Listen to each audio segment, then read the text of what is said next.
আছে এলে যাচ্ছে ওই বলে ঠাই হবে কেন তুই ডাইরেক্ট বলেছিস তো তোর এই সৌসের জন্য তোকে আমি ভালোবাসি কেন কেন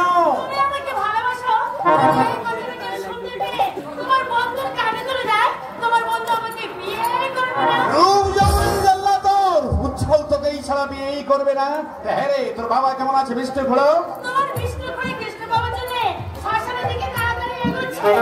কি বলেছে নিজের বাপের মনের কথা এত হালকা করে ভাবছিস কি করে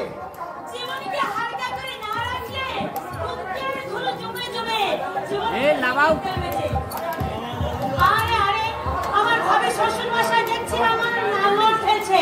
আরে খাবে কত শুধু শ্বশুরকে সামলালে তো আমার চলবে না ওদিকে যে রোগা বাপ থেকে ওষুধ খাওয়ানোর সময় হয়ে গেছে না খাওয়ার কথা বলা থাকে না সেই জন্য সরকার আদর্শ করে আখ্যা দিয়েছে আদর্শ কর্মী ছেলেকে আটকে যাবো বিমানরা রোদ নেই বৃষ্টি নেই ঝড় নেই ঝাপটা নেই খেত খামারে খেতে মরছে আর বেটা কিনা বাপের সে রক্ত জল করা পয়সায় বসে উজ্জ্বল কলকাতা ডাক্তারি বলছে ডাক্তারে ফিরে তোর তো বেশি আনন্দ বেড়ে হিমাত করে সবাইকে বলতে পারবি আমার শ্বশুর কাছ থেকে আমার স্বামীকে ডাক্তার বানিয়েছে।